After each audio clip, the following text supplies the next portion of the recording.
हम सब ने ये ठाना है, भारत को आत्मनिर्भर बनाना है। पूरे विश्व में भारत का हो मान, आत्मनिर्भर बनना है हमारी पहचान। नमस्कार, आप सभी का फिर से एक बार स्वागत करते हैं हमारे कार्यक्रम बस एक मिनट में। और आज हम एक नई जगह पर मौजूद है, इंडस्ट्रियल ट्रेनिंग इंस्टीट्यूट डॉलीगंज में, और हमारे साथ इस वक्त मौजूद है training officer Shri DN Chaudhary ji. तो आइए हम सीधी बात करते हैं DN चौधरी जी से। Good morning sir. नमस्ते नमस्ते। आपका बहुत बहुत स्वागत है हमारे कार्यक्रम बस एक मिनट में। तो हम आपसे ये जानना चाहते हैं कि ये जो इंस्टीट्यूट है इसका इतिहास क्या है, कितना पुराना है, और हमारे जो आत्मनिर्भर स्किल इंडिया में आप कितना योगदान प्राप्त करवा रहे हैं हमारे स्टूडेंट से। सर, ये जो इंडस्ट्रियल ट्रेनिंग इंस्टीट्यूट है 1988 में इस्टेब्लिश हुआ है और तब से 4 ट्रेडों से ये शुरू हुआ था। अब हम 13 पे चल रहे हैं और काफ़ी लंबी दूरी हमने तय किया हुआ है और आने वाले समय में भी हम काफ़ी बढ़ोतरी कर रहे हैं स्किल डेवलपमेंट के हिसाब से। और इस ट्रेनिंग के माध्यम से बहुत सारे बच्चों को अंडमान निकोबार में नौकरियां भी मिली है, गवर्नमेंट और प्राइवेट सेक्टर में, और स्किल ट्रेनिंग की काफ़ी डिमांड्स है और ये काफ़ी सेक्टर में ये आगे निकल रहा है। CTS के रेगुलर कोर्सेज में ट्रेनिंग के बाद एक होती है अप्रेंटिसशिप ट्रेनिंग, वो भी बहुत हम तेज़ी से इसके अंदर में आ रहे हैं और पूरे भारतवर्ष में भी इसका वो एम्प्लॉयमेंट हो रहा है। और टेक्निकली मेंटालिटी जो होता है काफ़ी बहुत तरीके से सोचता है और रोज़गार पैदा करता है। एकेडमिक क्वालिफिकेशन के साथ साथ में बच्चे यहाँ पे काफ़ी इंटरेस्ट करते हैं। इवन ग्रेजुएट बच्चे भी यहाँ पर आगे भी अपना ट्रेनिंग लेते हैं। उनको भी पता चल रहा है कि ये टेक्निकल ट्रेनिंग काफ़ी इंपॉर्टेंट है, क्योंकि हाथ का हुनर होना बहुत ज़रूरी है। बहुत सारे सेक्टर में बहुत सारे ट्रेड है हमारे यहाँ पे और वो सारे ट्रेड में हम आगे बढ़ रहे हैं। 3 ITI है, एक तो ITI डॉलीगंज यहाँ पे है और नॉर्थ एंड मिडिल में बकुंतला में है। उसकी नई बिल्डिंग आने वाली, जल्दी वो भी शुरू हो जाएगा 2-3 महीने के अंदर में। और बहुत ही अच्छी बात है कि कार्निकोबार में भी हमारे एक इंस्टीट्यूट ओपन हो गया है। 4 साल से चल रहा है वहाँ पे 2019 के माध्यम से। और वो ख़ासतौर से निकोबार ग्रुप ऑफ आइलैंड के लिए है। वैसे बच्चे सभी जा सकते हैं वहाँ पे, लेकिन वहाँ उनके लिए वहीं पे उनके डोर स्टेप में वो संस्थान वहाँ पे खोला है। हमारा निवेदन है जितने भी ट्रैवल क्षेत्र से जो बच्चे हैं, बाकी बच्चों के साथ में भी कंधे से कंधा मिलाकर अपने ये तीनों ITI में स्किल ट्रेनिंग का फ़ायदा उठाएं और ख़ुद को भी रोज़गार बनाएं और लोगों के लिए भी रोज़गार खोलें इसके अंदर। ये हमें कहना है। बिल्कुल सही कहा सर आपने कि हमने भी देखा है कि हमारे जो ITI के जो छात्र बाहर निकलते हैं उन्हें रोज़गार का बहुत बड़ा अवसर प्राप्त होता है। तो आइए आपसे हम ये जानना चाहते हैं कि आप ये जो हमारा लोकसभा का इलेक्शन आने वाला है 19 अप्रैल को, आप हमारे छात्रों और हमारे व्यूवर्स को इस विषय में क्या संदेश देना चाहते हैं? इसके पहले मैं एक शब्द और बोलना चाहता हूँ भाई, यहाँ पे जितने भी बच्चे जो ट्रेनिंग कर रहे हैं या जो भी ट्रेनिंग करने की विचार रखते हैं इसके अंदर में, वो केवल अंडमान निकोबार तक ही सेवा देने के बारे में ना सोचें।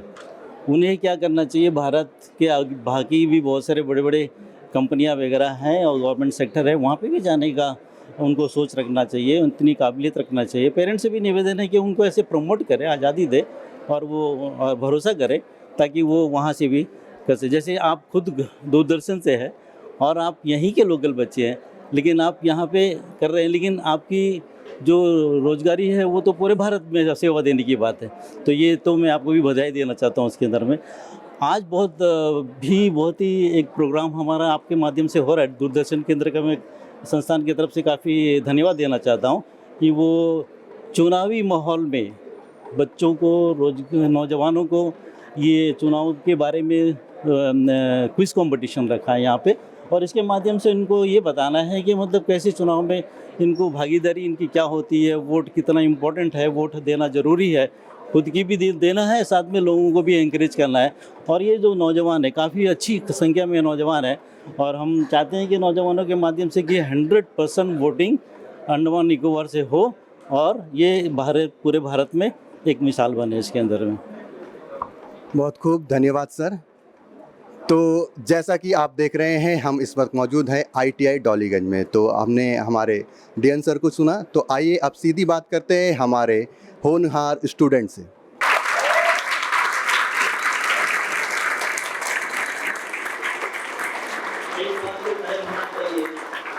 पुरानी पाठशाला भी है साथ में। तो जैसा कि हमारा कार्यक्रम है बस एक मिनट, जो कि इलेक्शंस के ऊपर एक अवेयरनेस प्रोग्राम है, एक क्विज़ कंपटीशन हम लेकर के आए हैं ITI डॉलीगंज में। तो आप सभी हमारे इस क्विज़ कंपटीशन के रूल से वाकिफ़ है? आप सभी को पता है इसके क्या नियम है?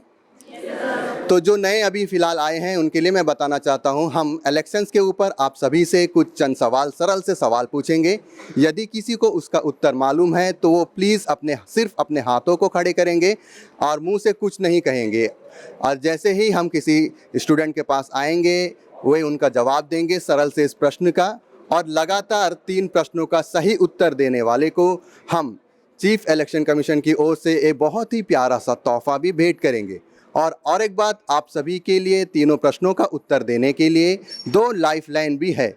यदि आपको उस प्रश्न का उत्तर मालूम नहीं है तो आप यहीं पर मौजूद अपने किसी भी मित्र से सहायता ले सकते हैं।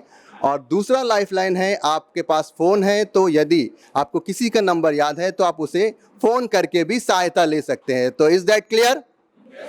तो एक साथ कहिए हमारा कार्यक्रम का नाम, बस एक मिनट। तो आइए शुरू करते हैं। क्या आप रेडी हैं प्रोग्राम को शुरू करने के लिए?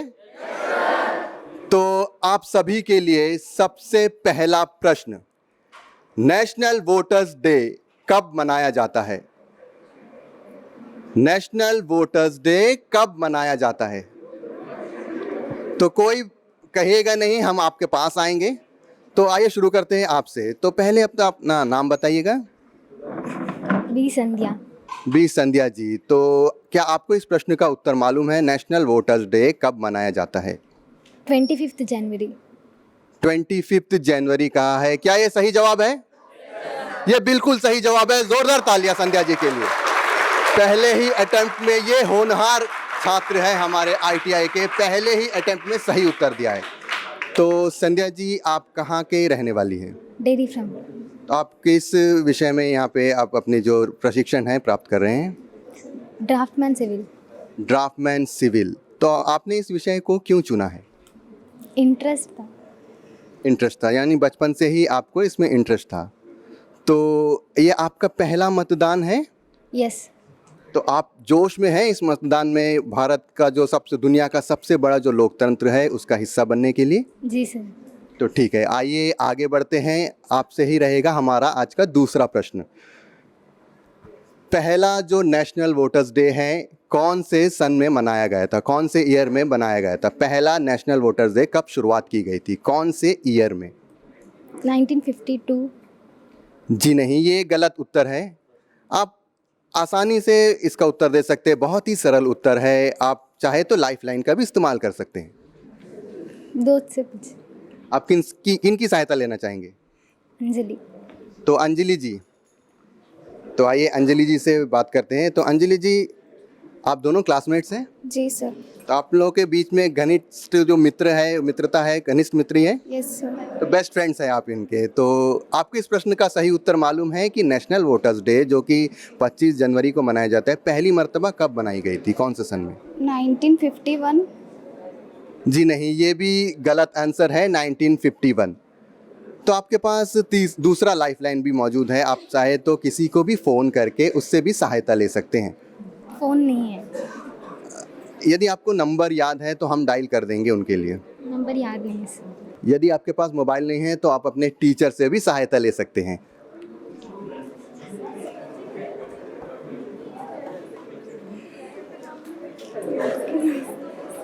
हाँ सर, नीलेश सर से।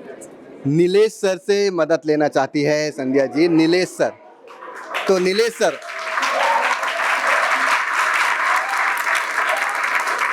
तो नीलेश सर आपका बहुत बहुत स्वागत है हमारा कार्यक्रम बस एक मिनट में। सर, आप कौन से विषय में, कौन से ट्रेड की ट्रेनिंग दे रहे हैं? एक्चुअली मैं सर्वेयर का ट्रेनर हूँ, सर्वेयर ट्रेड करा रहा हूँ यहाँ पे। तो 2 साल का ट्रेड होता है, तो उसमें जितना भी सर्वे होता है हम सिखाते हैं कैसे करा जाता है। तो आपको क्या लगता है, आपके जो स्टूडेंट्स हैं कितने आत्मनिर्भर जो भारत है उनमें कितना बड़ा योगदान दे पाएंगे? एक्चुअली ये जो कोर्स कर रहे हैं इस पर बहुत ज़्यादा मतलब स्कोप है। तो ये अगर कोर्स करेंगे तो आगे बहुत ज़्यादा मतलब इसका स्कोप रहेगा। तो मेरे को लगता है बहुत आत्मनिर्भर हो पाएंगे ये लोग, तो अपना भी स्टार्टअप वगैरह कर पाएंगे या तो गवर्नमेंट जॉब है उसमें भी अप्लाई कर पाएंगे, तो बहुत काफ़ी ब्राइट इन लोगों का स्कोप मतलब फ्यूचर रहेगा। बहुत खूब। तो मदद की पुकार लगाई है आपसे। नेशनल वोटर्स डे पहली बार कौन सी ईयर में मनाया गया था? एग्जैक्ट मेरे को डेट याद नहीं, बट गेस करना चाहूँगा 1952। 1952? जी नहीं, ये गलत उत्तर है, 1952। तो आपने अपना दोनों लाइफलाइन इस्तेमाल कर लिया है। आप जानते हैं इस प्रश्न का सही उत्तर क्या है? जी सर। जी बताइएगा। 25 जनवरी 2011 इस 2011 इज द राइट आंसर। जोरदार तालियां। नेशनल वोटर्स डे जो कि 25 जनवरी 2011 को पहली बार मनाया गया था। तो आइए बात करते हैं। आपका नाम? कंकन। कणकन जी, तो आप कौन से विषय में यहाँ पर अपनी जो ट्रेनिंग ले रहे हैं? Electrician sir. इलेक्ट्रिशियन है, तो क्या बिजली से डर लगता है आपको? थोड़ा बहुत, पर उसके लिए हम लोग इक्विपमेंट्स यूज़ करते हैं रबर के और प्लास्टिक के, जिससे कि हम प्रोटेक्ट कर सकें खुद को। तो जो इक्विपमेंट्स है, जो गार्ड्स है, आप उसके साथ ही अपने जो प्रशिक्षण है उसे हासिल करते हैं। जी जी जी सर। तो आप कौन से ईयर पे हो? Second year sir. Second year पे। तो आप आगे जाकर क्या करना चाहेंगे? कि खुद का स्वरोजगार बनाना चाहेंगे कि किसी कंपनीज में शामिल होना चाहेंगे? सर अभी तक तो फ़िलहाल सोचा नहीं है, बट देखते हैं आगे जाके क्या होता है। अभी जैसे कि सर यहाँ ITI तो बहुत एक अच्छा सा जगह है जिससे कि हमें इजीली जॉब मिल सकता है। तो ट्राई करूँगा कि किसी अंडर द कंपनी में जॉब करने का। उसके बाद जब मेरा ट्रेनिंग हो जाएगा, जॉब एक्सपीरियंस हो जाएगा, उसके बाद अपना कंपनी खोल सकते हैं, अपना बिजनेस स्टार्ट कर। चलिए, बहुत खूब। तो आगे बढ़ते हैं। आपसे लिए आपके प्रश्न हैं। आपने एक प्रश्न का सही उत्तर दिया है। आपके लिए दूसरा प्रश्न उसी विषय से है। जो नेशनल वोटर्स डे है, कौन सी कमीशन के फाउंडेशन डे के तहत मनाया जाता है? Election commission of India. जोरदार तालियां। इलेक्शन कमीशन ऑफ इंडिया के फाउंडेशन डे को ही हम नेशनल वोटर्स डे के तहत मनाते हैं। तो फिर से कमाल कर दिया, फिर से दो प्रश्नों का बिल्कुल सही उत्तर दिया है। तो शायद आज आप हमारे पहले लकी विनर बनने वाले हैं। तो कंकन जी, आपके लिए तीसरा और सरल सा प्रश्न है। हमारे भारतवर्ष में मिनिमम एज ऑफ वोटिंग क्या है? 18 सर। इन्होंने 18 उत्तर दिया है। क्या ये सही है आपके नजरिए से? ये बिल्कुल सही जवाब है। मिनिमम एज ऑफ वोटिंग हमारे इंडिया में 18 ईयर्स है। तो कनकन जी ने तीनों प्रश्नों का बिल्कुल कॉन्फिडेंस के साथ बिल्कुल सही जवाब दिया है। तो आइए उसे पेश करते हैं, एक बहुत ही प्यारा सा सुभनिया जो कि इलेक्शन कमीशन की ओर से दिया जा रहा है। Thank you sir. तो फिर से एक बार कहिए हमारा कार्यक्रम का नाम, भूलिएगा मत। तो ये कार्यक्रम आप जरूर देखिएगा। हर शाम आता है हमारे दूरदर्शन पर, और हमारे YouTube चैनल पर भी ये अवेलेबल है, दूरदर्शन केंद्र पोर्ट ब्लेयर पर। बस 1 मिनट कार्यक्रम। तो आप सभी के लिए तैयार हो जाइए। अगला प्रश्न, भारतवर्ष में वोटिंग करने के लिए एलिजिबिलिटी क्राइटेरिया क्या है? क्या योग्यता होनी चाहिए भारतवर्ष में वोटर बनने के लिए? सरल सा सवाल है, जिसे भी मालूम है हाथ उठा सकते हैं।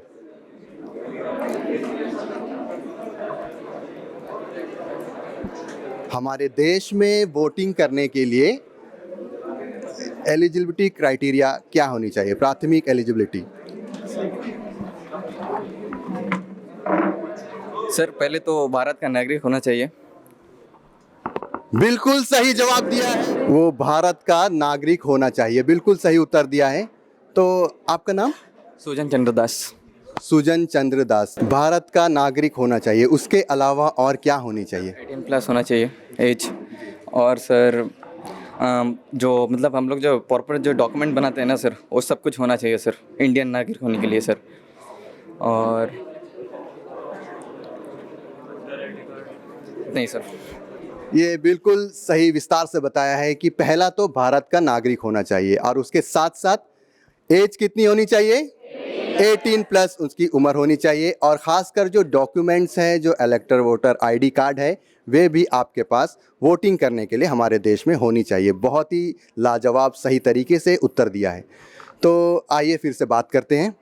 आप कौन से फील्ड में यहाँ पर ट्रेनिंग ले रहे हैं? MMB sir. MM MMV motor mechanic motor vehicle. Mechanic motor vehicle. तो आप सीख गए हैं गाड़ी की जो मरम्मत है करने? नहीं सर, थोड़ा थोड़ा अभी फर्स्ट ईयर है, तो सेकेंड ईयर से अच्छे से सीख जाएंगे सर। आप कहाँ के हैं बेसिकली? मायाबंदर सर। मायाबंदर। तो आप क्या चाहते हैं कि आप सीखने के बाद, प्रशिक्षण हासिल करने के बाद जो प्रमाण पत्र मिलेंगे, आप उससे अपना स्वरोजगार शुरुआत करना चाहते हैं कि किसी हमारे द्वीपों से बाहर जाकर किसी बड़ी कंपनीज में काम करना चाहेंगे? वही सर, अप्रेंटिसशिप लेंगे बस सर। तो बाहर जाना चाहते हैं, तो उसके बाद आप वापस यहाँ आके अपना बिजनेस जो सेटअप कर सकते हैं। तो सुजन जी, आपके लिए दूसरा प्रश्न है, नए वोटर्स का जो नाम है वोटर लिस्ट में शामिल करने के लिए, इंक्लूजन के लिए कौन से फॉर्म को फिल करना चाहिए? Sir form number 8। Form number 8। जी नहीं, ये गलत उत्तर है, आप गेस कर सकते हैं फिर से एक बार। Form number sir, form number 6 sir. Form number 6, ये भी बिल्कुल सही उत्तर दिया है, फॉर्म नंबर 6। आप सभी को मालूम होना चाहिए कि जो नए वोटर्स हैं, 18+ वोटर्स हैं या जो नए वोटर्स हैं, उनका जिनका नाम इलेक्टोरल में नहीं है, नाम को शामिल करने के लिए उस सूची में फॉर्म नंबर 6 को भरा जाता है, फॉर्म नंबर 6 को। तो सुजन जी, ये आखिरी क्वेश्चन है, आपका लकी विनर बनने का चांस है, ये मौका है। 2 प्रश्नों का सही उत्तर दिया है, तीसरा सरल सा प्रश्न है, सोच समझ के उत्तर दीजिएगा, आपके पास लाइफलाइन भी है। हमारा तीसरा प्रश्न है कि जो प्रिजनर्स होते हैं, जो कैदी होते हैं, जेल में होते हैं, क्या उन्हें वोटिंग करने का अधिकार प्राप्त है? हाँ सर, है सर। सर वो इंडियन सिटीज़न है सर, तो अधिकार भी होता है सर उसका। आप फिर से ट्राई कर सकते हैं इस आंसर को। जी सर, वो सर क्रिमिनल रिकॉर्ड होता है सर, तो उसके लिए सर वो वोट नहीं दे सकते सर। हाँ जी बिल्कुल सही कहा कि प्रिजनर्स जो होते हैं, कैदी जो होते हैं,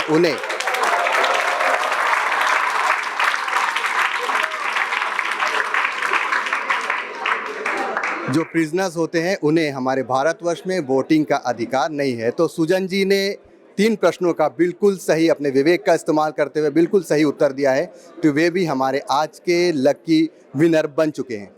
तो सुजन जी ने 3 प्रश्नों का बिल्कुल सही उत्तर दिया है। आइए उसे भी हम भेंट करते हैं, बहुत ही प्यारा सा तोहफा जो कि चुनाव आयोग की ओर से दिया जा रहा है।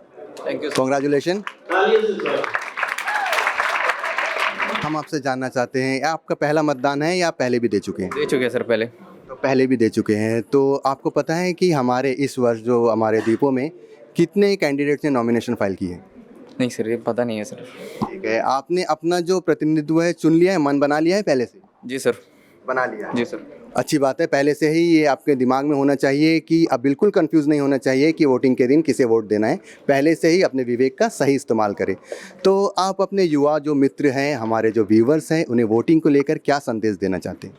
सर संदेश ये देना चाहते हैं कि सर जो अभी जो वोटिंग का टाइम होता है सर, ऐसा कैंडिडेट चुनो जो हम लोग लिए अच्छा काम करे, ठीक, और हम लोगों को मतलब जो डेवलपमेंट होता है एरिया में वो अच्छा से करे हो, और वो नेता अच्छा होना चाहिए, बस सर। Thank you. तो आइए बढ़ते हैं अगले प्रश्न की ओर। बस 1 मिनट कार्यक्रम आप देख रहे हैं। हमारा अगला प्रश्न है आप सभी के लिए, इलेक्शन कमीशन ऑफ इंडिया कौन से आर्टिकल के तहत आता है? आप पहले अपना परिचय देंगे। जी, मैं Jatin Badla, trade MMV trade mechanic motor vehicle. Jatin ji, तो आप इस प्रश्न का उत्तर दे पाएंगे? जी, तो इसका उत्तर है आर्टिकल 324। जतिन जी ने उत्तर दिया है कि आर्टिकल 324 के तहत इलेक्शन कमीशन ऑफ इंडिया का डील किया जाता है। क्या ये सही है आपके नज़रिए से? ये बिल्कुल सही उत्तर है, आर्टिकल,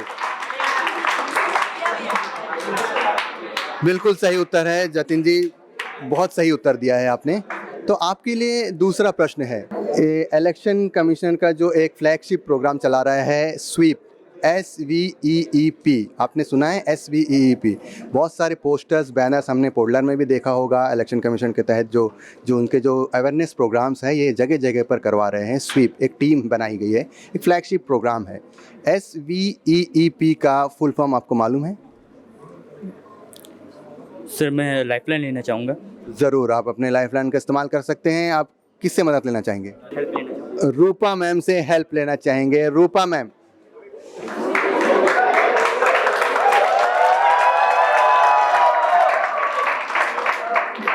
फिर से एक बार आपका स्वागत है। आपके जतिन जी ने आपसे आपको पुकारा है। क्वेश्चन है कि SVEEP का फुल फॉर्म क्या है? स्वीप।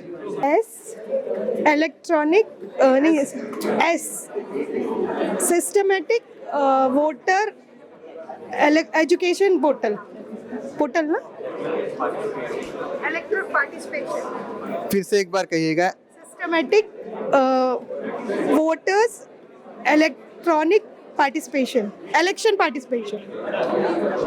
जी बिल्कुल सही उत्तर नहीं दिया है आपने, थोड़ा सा इधर उधर किया है। आप एक बार फिर से ट्राई कर सकते हैं। SVEEP SVEEP. SVEEP systematic voter education electoral participation. जी ये बिल्कुल सही उत्तर दिया है। स्वीप जो एक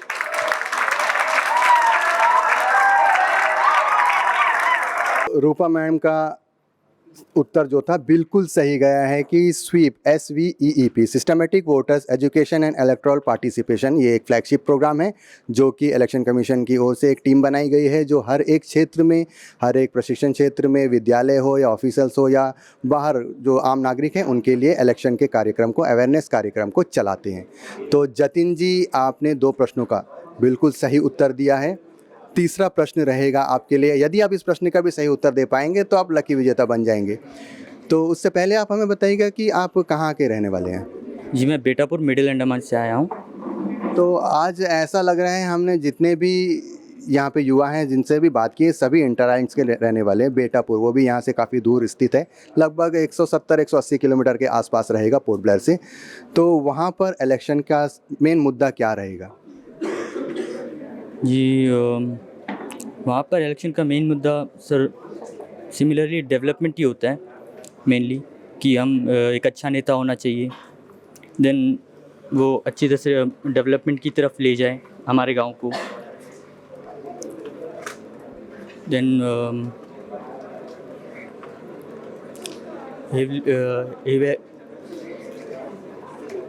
उन्हें लाइक बहुत लोगों को रोज़गार देने में हेल्प करें।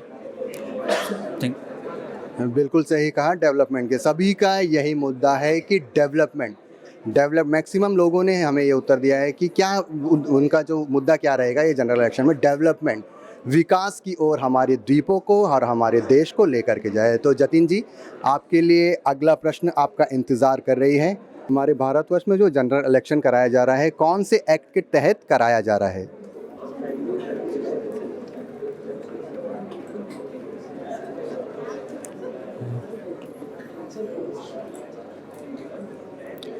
सर मैं और एक बार लाइफलाइन लेना चाहूँगा। ज़रूर, आपका एक लाइफलाइन अभी भी जीवित है आपके पास, आप इस्तेमाल कर सकते हैं। जी मैं अपने दोस्त की हेल्प लेना चाहूँगा, सुजन का मदद लेना चाहते हैं, लाइफलाइन का इस्तेमाल करना चाहते हैं जतिन जी। सुजन जी प्लीज़ सामने आ जाइएगा। तो क्वेश्चन है, शायद पीछे तक आवाज़ नहीं जा रही है, हमारे भारतवर्ष में जनरल इलेक्शन करवाने के लिए कौन सी एक्ट की मदद ली जाती है? कौन से एक्ट के तहत ये जनरल इलेक्शन कराया जा रहा है? वोटर हेल्पलाइन ऐप एक्ट जी।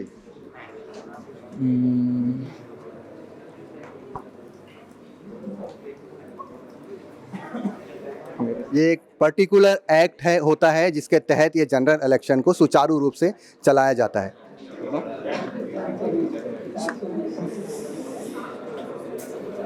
420 सर, ऐसा कुछ।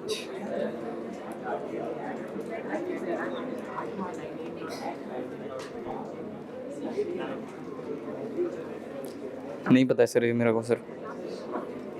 तो ठीक है, आप जा सकते हैं सुजन जी। तो जतिन जी आपने अपने दोनों लाइफलाइन का भी इस्तेमाल किया है, अभी तक उत्तर आया नहीं है। तो और कोई इस प्रश्न का उत्तर देना चाहेगा? पहले आप अपना परिचय दीजिएगा, आपका नाम हमें हमारे व्यूअर्स को बताइएगा। के रमेश कुमार। के रमेश कुमार जी, आप कहाँ के रहने वाले हैं? नहीं, पोर्ट ब्लेयर के सर। पोर्ट ब्लेयर के रहने वाले हैं। आप किस फील्ड में यहाँ पर अपनी जो प्रशिक्षण? Civil engineer assistant. Civil engineer assistant. तो आगे जाकर आप क्या करना चाहेंगे? पढ़ाई कंप्लीट होने के बाद आगे और पढ़ना चाहेंगे या कंटिन्यू रोजगार की ओर पढ़ने चले? आगे और पढ़ना चाहेंगे। तो आप हमारे द्वीपों में ही आगे पढ़ाई कंटिन्यू करना चाहेंगे, बाहर जाएंगे? वाइजैक जाने का सर। वाइजैक जाने के आपकी जो इच्छा है, ठीक है, आपको बधाई है। तो आपका ये पहला मत रहेगा? सर पहला मत है। पहली बार वोटिंग कर रहे हैं तो क्या आपके दिल में क्या सवाल है, क्या शंकाएं हैं या कितना जोश है आपको? शंकाएं तो कुछ नहीं है, बस पिछले 5 साल से जिसको देखा है, अगर वो लीडर जो अगर एलिजिबल है तो उसको देगा, नहीं है तो अदर कैंडिडेट जो है इससे पहले जो वोटर जो काम किया है तो उसको हम लोग वो लीडर बनाने का देगा। मतलब बदलाव की तरफ भी आप देख जो ये 10 साल में जो बदलाव लेके आया 5-5 साल में, उसके ऊपर ध्यान रखते हुए उसको हम लोग वोट देंगे सर। ये भी एक अच्छी बात कही है कि हम अपने नेता कैसे चुने, क्या देखे, क्या खूबियाँ देखे। जो पुराने नेता है उसमें हम ये देखें कि वे कितना कार्य करे हैं, जो इन्होंने 5 साल बिताया या 10 साल बिताया, 15 साल जितने में बिताया है, कि उन्होंने क्या डेवलपमेंट किया है हमारे लोगों के लिए, हमारे द्वीपों के लिए। ये भी अच्छा चुना है आपने, एक अच्छा विषय है। तो आइए आपके लिए प्रश्न है कि हमारा जो जनरल इलेक्शन कराया जा रहा है हमारे भारतवर्ष में, कौन से एक्ट के तहत कराया जा रहा है, कौन से एक्ट के तहत उसे प्रेजेंट किया जा रहा है? एक्ट 24 1951। बिल्कुल सही उत्तर दिया है, representation of people. Ramesh ji ने बिल्कुल सही उत्तर दिया है। ये जो एक्ट है representation of people act 1951 act, इसके तहत ये जनरल इलेक्शन कराया जा रहा है। तो रमेश जी, इसका प्रश्न का जो उत्तर है आपको पहले से ही मालूम था कि आपने गेस किया है? नहीं सर, वो ईवीएम का जो टेस्ट होता है ना अभी जो चल रहा है, तो उसमें मेरे एक सर है तो उनसे कांटेक्ट ऐसी बातें में बोले थे, वो प्रकाश सर करके है उनका। What is the maximum duration within which general election must be held in India after the dissolution of the previous Lok Sabha? Lifeline. Lifeline भी इस्तेमाल कर सकते हैं आप। किससे मदद लेना चाहेंगे? फ़ोन है फ्रेंड्स। फोन ए फ्रेंड करेंगे तो जरूरत तालिया आप बताएंगे किनको कॉल करना सर चाहिए? वही प्रकाश सर करके सर, जो इलेक्शन ड्यूटी में। प्रकाश सर से मदद लेना चाहेंगे, आप समझा देना। कॉल लग नहीं रहा है। तो रमेश जी का नेटवर्क के इशू से कॉल नहीं लग रहा है, तो वे खुद ट्राई करना चाहेंगे। 6 मंथ सर। बिल्कुल सही उत्तर दिया है रमेश जी ने। 6 मंथ का समय रहता है हमारे इलेक्शन कमीशन के पास एक लोकसभा डिसॉल्व होने के बाद दूसरा जनरल इलेक्शन करवाने के लिए। बहुत खूब, काफ़ी अच्छी गैसिंग रही है आपकी। पहला प्रश्न का वे बिल्कुल सही जवाब दिया, दूसरा प्रश्न का वे बिल्कुल सही उत्तर दिया है। तो आपके लिए हम आगे बढ़ते हैं तीसरे प्रश्न की ओर। ये आपको मालूम होगा कि हमारे भारतवर्ष में वोटिंग के लिए मिनिमम आयु 18 वर्ष की है। इससे पहले आपको पता है कितने वर्षों की थी? ये 21 वर्षों की थी। मैं आपको बताता हूँ, हमारे भारतवर्ष में वोटिंग के लिए मिनिमम आयु फिलहाल 18 वर्ष की है।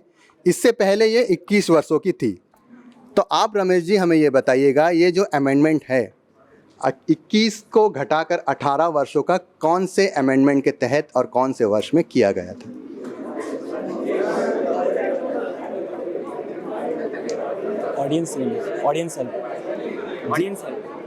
ऑडियंस हेल्प एक लाइफलाइन है। आप किसी भी मित्र का हेल्प ले सकते हैं, एक पर्टिकुलर सिंगल नाम बताएंगे अपने फ्रेंड का? नाम तो आइडिया नहीं सर। साइना जी, आपके लिए मदद की पुकार लगाई है रमेश जी ने। आप इस प्रश्न का उत्तर दे पाएंगे? 61 अमेंडमेंट एक्ट कौन सी ईयर में? 1988। इन्होंने कहा है कि 61th of amendment act year 1988। क्या ये राइट आंसर है? फिर से एक बार कहिए, ये राइट आंसर है? जी, ये बिल्कुल सही जवाब है। ये जो अमेंडमेंट किया गया था,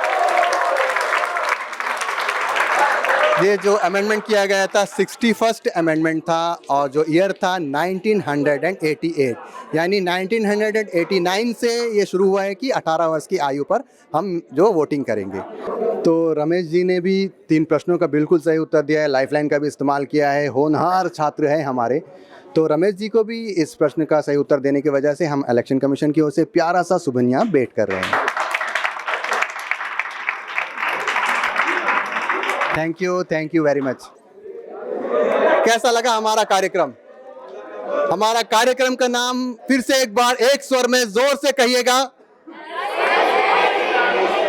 आप इस साइड से जी बिल्कुल सही। हमारा कार्यक्रम तो दर्शकों आप देख रहे थे, हमारा कार्यक्रम बस एक मिनट का बहुत ही प्यारा एपिसोड। और आज हम यहाँ पर मौजूद हैं इंडस्ट्रियल ट्रेनिंग इंस्टीट्यूट डॉलीगंज के होनहार छात्र और छात्राओं के बीच, जो कि बिल्कुल तैयार है हमारे आने वाले लोकसभा जनरल इलेक्शन 2024 के 19 अप्रैल को जो किया जाने वाला है उसमें वोटिंग के लिए। कल का हमारा सवाल था कि नए वोटर को रजिस्ट्रेशन करने के लिए कौन से एप्लीकेशन फॉर्म की ज़रूरत है। इसका सही उत्तर है फॉर्म नंबर 6। और हमें सही जवाब दिए हैं रमेश बाबू, जयाशील और अंकिता।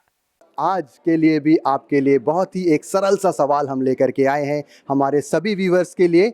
और हमारा आज का सवाल है कि लोकसभा का कार्यकाल कितने वर्षों का होता है।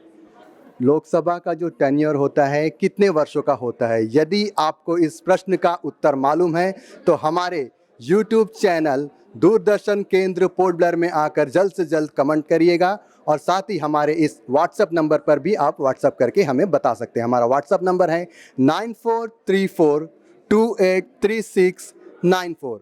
तो हम आपसे भी गुजारिश करते हैं कि आप भी तैयार हो जाइए। आने वाले 19 तारीख को सभी काम को दरकिनार करिए। सबसे पहले 19 तारीख को वोटिंग करिए। यदि आपको कोई भी शंका हो तो हमारे इलेक्शन कमीशन से आप कांटेक्ट कर सकते हैं। टोल फ्री नंबर है 1950 पर आप कॉल करके सीधे अपनी शंकाओं को दूर कर सकते हैं। तो आइए लेते हैं आपसे विदा। देखते रहिए हमारा कार्यक्रम बस एक मिनट।